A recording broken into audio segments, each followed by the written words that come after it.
इन दिनों सूबे में नगरीय निकाय चुनाव का प्रचार अपने चरम पर है। ऐसे में सियासी दल दमखम के साथ चुनावी मैदान में उतर चुके हैं। बीजेपी कांग्रेस के बीच मुकाबला भी कड़ा होने वाला है। निकाय में जीत हासिल करना बीजेपी कांग्रेस को चुनौती से कम नहीं है।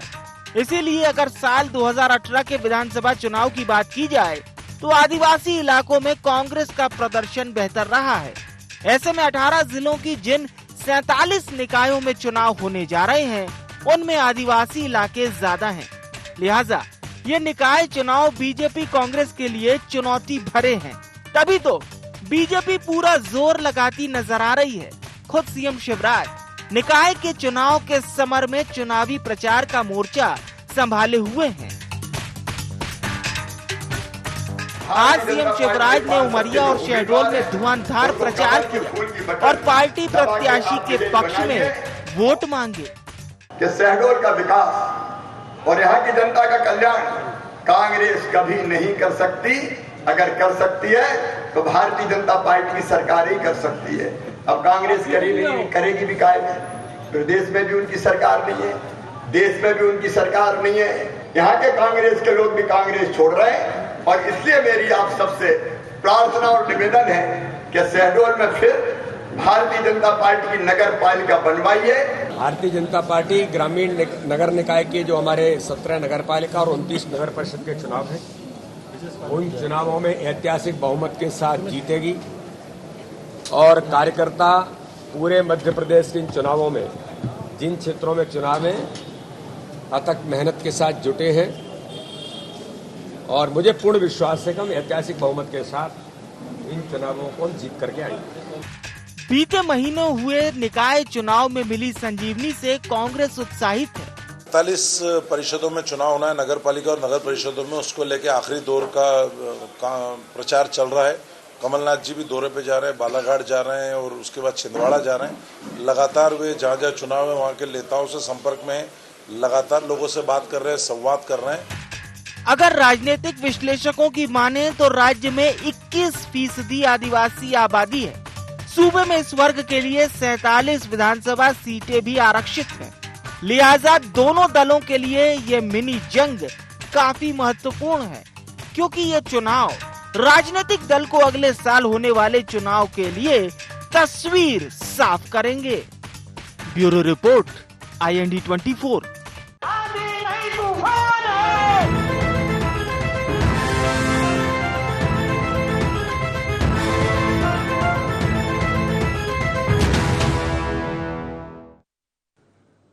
नमस्कार, इंडिया एजेंडा निकाय का रण जीत का प्रण में आपका स्वागत है। मैं हूं आपके साथ नवीन पुरोहित। चर्चा को विस्तार देंगे उसके पहले इंडिया एजेंडा के मुख्य बिंदुओं की तरफ एक निगाह डालते।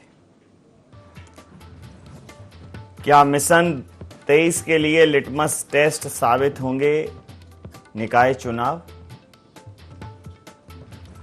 क्या मिनी जंग से साफ होगी मिशन 23 की तस्वीर? क्या निकाय के नतीजों से पता चलेगा आदिवासियों का मूड? 47 निकायों में किसका चलेगा जादू? नमस्कार, इन्हीं सवालों के साथ चर्चा में आप सबका पुनः स्वागत है। मध्य प्रदेश में पिछले नगरीय निकाय के चुनावों में जिस प्रकार के परिणाम आए वो निश्चित रूप से भारतीय जनता पार्टी के लिए भी आशाजनक थे और कांग्रेस के लिए भी आशाजनक थे। कांग्रेस ने भी उन नगरीय निकाय चुनावों में अपनी मजबूत उपस्थिति दर्ज कराई, वहीं भारतीय जनता पार्टी ने उसमें एक अच्छी सफलता हासिल की। हालांकि 16 नगर निगम में भारतीय जनता पार्टी के हाथ से 7 नगर निगम निकल गए।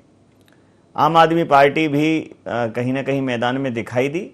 अब 47 निकाय के चुनाव और शेष हैं और 18 जिलों के 47 निकायों के ये जो चुनाव हैं वो कहीं ना कहीं जनता का मूड बताने में सहायक सिद्ध होंगे, क्योंकि ये चुनाव विधानसभा चुनावों के बहुत नज़दीक हैं और पहली बार ऐसा हो रहा है कि चुनावों का क्रम जो है वो बदला है।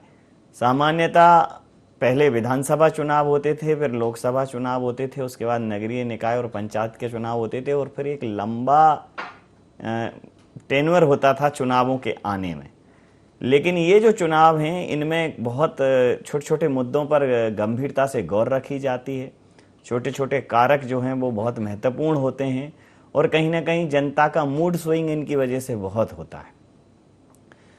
अब इनके बाद ही जब विधानसभा के चुनाव हैं तो इसका कुछ असर निश्चित रूप से उस पर पड़ेगा। हालांकि भारतीय जनता पार्टी ऐतिहासिक जीत दर्ज करने की बात करी, वहीं कांग्रेस कह रही है कि जिस प्रकार के नतीजे जो अभी पिछले कुछ महीनों पहले नगरीय निकाय के चुनाव परिणामों में आए उससे ज़्यादा बेहतर नतीजे आएंगे तो दोनों पार्टियां जीत का प्रण यहाँ मजबूत करती दिख रही हैं। इसी मुद्दे पर करेंगे चर्चा।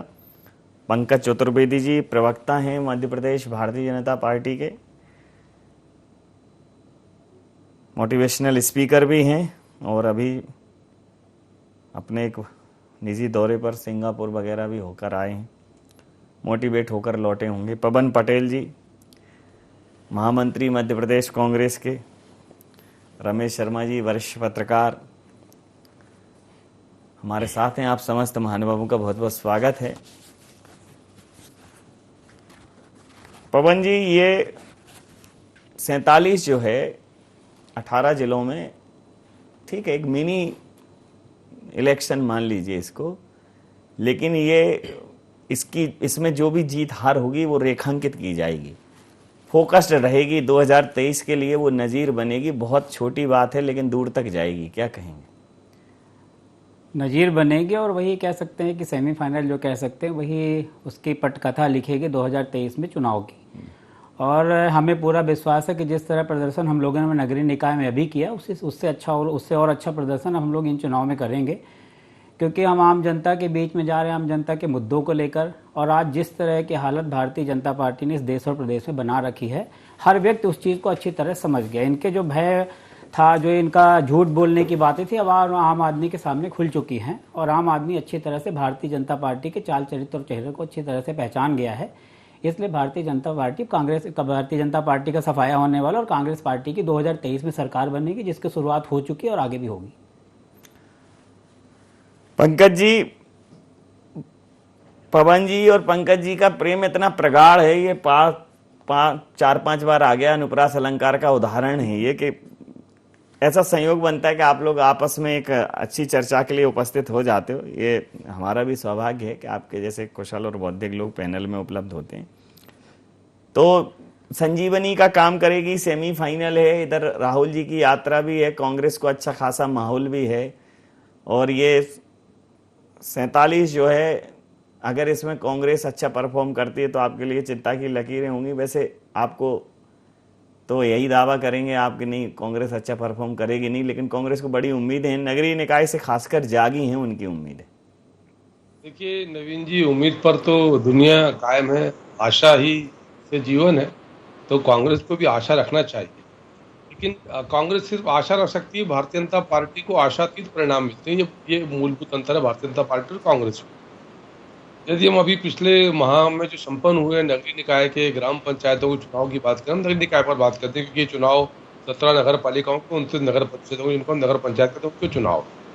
भारतीय जनता पार्टी ने पिछले चुनावों में 87% स्थानों पर, चाहे वो नगर परिषद हो चाहे नगर पालिका हो, जनता की आशा प्राप्त किया। चुनाव चिन्ह के आधार पर चुनाव, कमल के आधार पर चुनाव थे, कांग्रेस के चुनाव चिन्ह के आधार पर चुनाव थे और भारतीय जनता पार्टी ने जनता का आशीर्वाद प्राप्त किया। और ये सबके सामने, ऐसा तो नहीं कि 77% का फिगर पे कहीं से अचानक लाया और रख दिया, ये प्रमाणित है। यदि हम राजनिवास राय की साइट पर जाएंगे तो मिल जाएंगे। माननीय मुख्यमंत्री जी ने उल्लेख किया प्रदेश। तो यदि कोई पूर्ववर्ती चुनाव में जो 1.5 माह पूर्व हुआ, वहां यदि आपको जनता की कृपा 87% स्थान पर मिले। मैं नगर निगमों की बात करूं, जहां कांग्रेस महापौर चुनाव जीत को लेकर बहुत प्रसन्न है, होना चाहिए, कुछ नहीं तो कुछ बेहतर है। वहां भी छिंदवाड़ा और मुरैना का शुक्र नबी जी 14 नगर निगमों में भारतीय जनता पार्टी के पार्षदों की मेजोरिटी है। ने महापौर के चुनाव में महापौर की पद के लिए संभवतः भारतीय जनता पार्टी के प्रत्याशी को वो अपेक्षित आशीर्वाद नहीं मिला जो विजय तिलक लगा था, पर सारी जगह पार्षदों की मेजोरिटी जनता ने वोट दिया, भारतीय जनता पार्टी के चुनाव चिन्ह पर वोट दिया। तो यदि हम व्यापक परिदृश्य में देखें नबी, नगर पालिकाओं में, नगर परिषदों में, नगर निगमों में, तो भारतीय जनता पार्टी को जनता की कृपा और आशीर्वाद यथावत है जैसा पहले था। और यही कारण है कि हम जब 40 नगरीय निकायों के चुनाव है 18 जिलों में, और नवीन जी विशेषता यह है कि इनमें से अधिकांश हिस्सा वो है जहाँ जनजातीय बंधु और भगिनी उन क्षेत्रों का है। और उनके लिए भारतीय जनता पार्टी की सरकारों ने, चाहे वो केंद्र की सरकार हो, माननीय मोदी जी की या माननीय शिवराज जी की सरकार हो, भारतीय जनता पार्टी मध्य प्रदेश के परिवारों जिसका नेतृत्व आदरणीय वीडी शर्मा जी करते हैं, जो अनथक श्रम किया वो सबके सामने है। और ऐसा नवीन जी इसलिए नहीं किया कि ये कोई कांग्रेस की हमारे कि ये वोट के लिए जनजाति बंधु और भगिनी भारतीय जनता पार्टी परिवार का अविभाज्य अंग है। और हम इसलिए इनको ऐसा मानते हैं कि सनातन संस्कृति को मानते हैं। और ये जनजाति बंधु जो वन के क्षेत्र में रहते हैं, इनको वनवासी भी कहा जाता है। हमारे पूर्वज वही थे। हम सब सनातन परंपरा में किसी न किसी ऋषि की संतान है, तो सभी जनजाति हैं नवीन जी। ये बात अलग है कि हम समय के दौर के साथ संस्कार संस्कृति बनते शहरों में आ गए तो प्रक्रिया अलग, पर मूलतः सब जनजाति सब वनवासी है। जितने लोग सनातन परंपरा को मानने वाले हैं, रमेश जी भाई साहब तो इसके प्रकांड विद्वान में सहमत होंगे मेरे विषय से, वो कि हम सभी संतों की संतान। तो इसलिए भारतीय जनता पार्टी नवीन जी सिर्फ आशा नहीं कर रही है, अभी दृढ़ विश्वास है और संकल्प और प्रतिबद्धता, तीनों चीजें हैं कि हम जनता की कृपा पुनः प्राप्त करेंगे और जन आशीर्वाद प्राप्त करेंगे। प्रतिक्रिया ले लेता हूं सर, चूंकि ये इस बार चुनावों का क्रम बदला है। सामान्यतः नगरीय निकाय चुनावों के बाद चुनाव कुछ होते नहीं थे, तो उसका कोई इम्पैक्ट पॉलिटिकल पड़ेगा इसकी संभावना क्षीण रहती थी। लेकिन इस बार इसमें लोग संजीवनी देख रहे हैं, इसमें अपना राजनीतिक भविष्य देख रहे हैं, उम्मीदें देख रहे हैं। तो 18 जिलों के ये जो 47 निकायों के चुनाव है, चूंकि और अब समय नज़दीक जा रहा है विधानसभा चुनावों के लिए, और अब किसी भी प्रकार का कोई ऐसा वातावरण भी नहीं है कि कोई महामारी की आशंका हो, तो चुनाव समय पर होंगे, जैसा कि पिछले कई चुनाव उनके वजह से टाले गए। तो जब चुनाव समय पर होंगे और इनके जो नतीजे हैं अगर वो भारतीय जनता पार्टी के पक्ष में आते हैं, तो भारतीय जनता पार्टी का दावा और मजबूत होगा 5वीं बार 5 का पंच लगाने के लिए। और अगर कांग्रेस इसमें अच्छा परफॉर्म करती है तो कांग्रेस की जो उम्मीदें हैं वो और ज़्यादा गहरी हो जाएंगी। क्या कहें?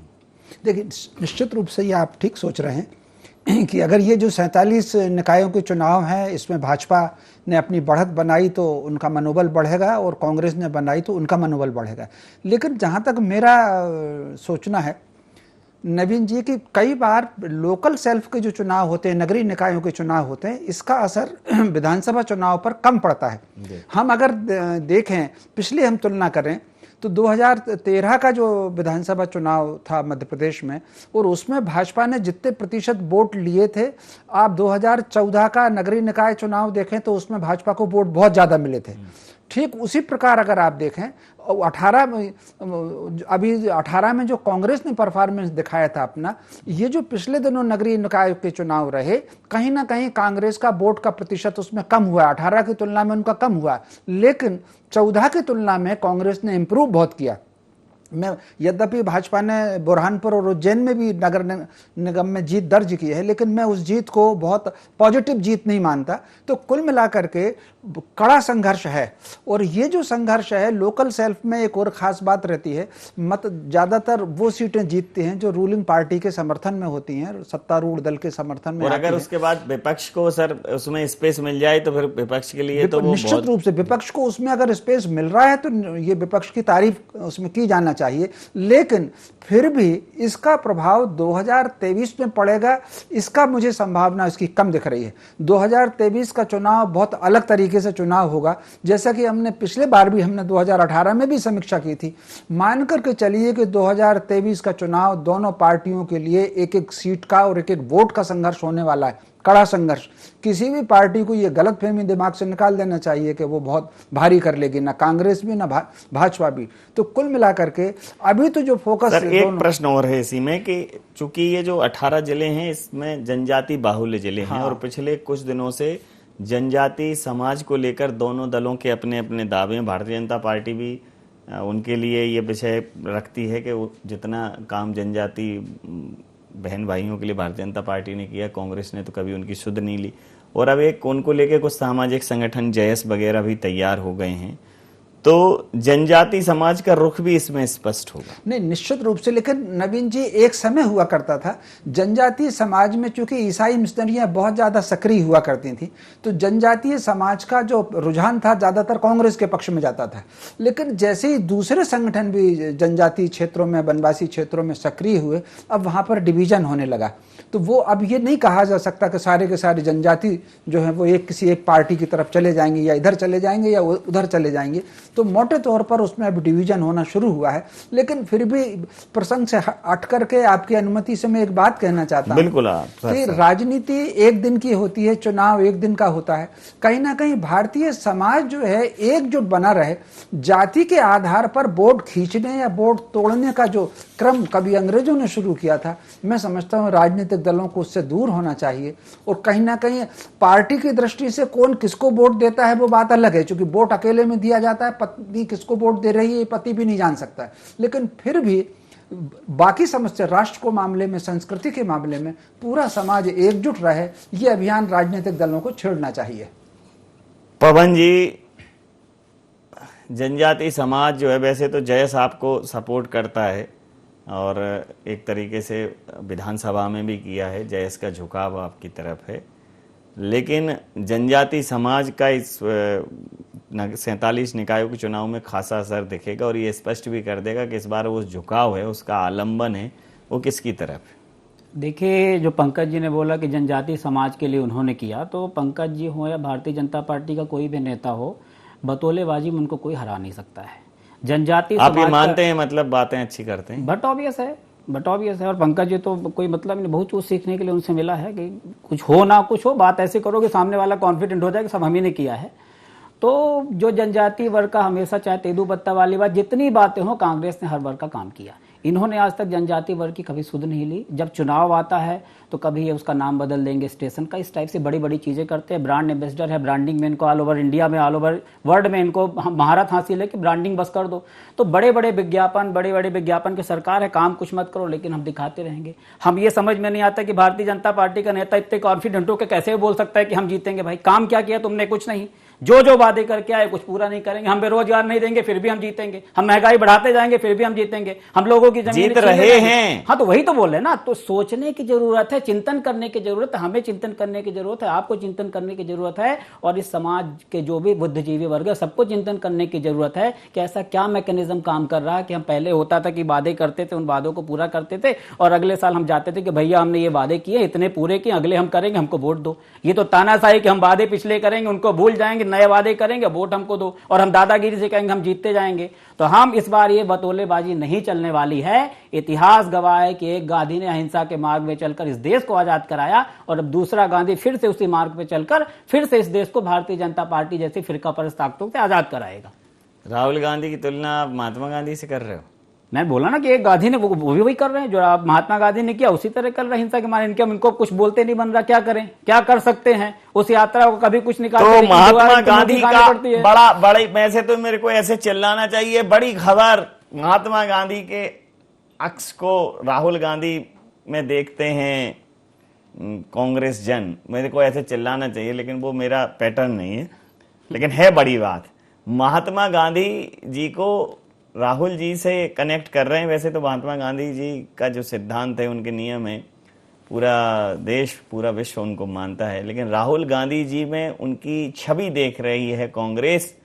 और भारत आजाद जैसे अंग्रेजों से किया था, ऐसे भारतीय जनता पार्टी से अब भारत को आजाद करने के लिए भारत जोड़ो यात्रा को भी देख रहे। उस समय नवीन जी यही देखिए, उस समय भी हालात थे अंग्रेजों के। आज हम समझने की बात है कि जिस तरह हम गुलाम पहले थे उसी तरह आज गुलाम होते जा रहे हैं। आज से आपसे अब अगले नोटों पे आप छवि समझ सकते हो कि किसकी प्रिंट होगी, समझ लीजिए। क्या कहेंगे पंकज जी? देखिए नवीन जी, राष्ट्रपिता मोहनदास करमचंद गांधी, जिनको महात्मा कहते हैं, उनमें और फिरोज गांधी जी के पुत्र राहुल गांधी जी में एक ही समानता है कि महात्मा गांधी जी ने कहा था कि कांग्रेस को समाप्त कर देना चाहिए, और फिरोज गांधी जी के पुत्र राहुल गांधी महात्मा गांधी जी के उस निर्णय को अपने राजनीतिक कर्मों से पूर्ण कर रहा है। यही एक समानता है, बाकी कोई लेना देना नहीं है।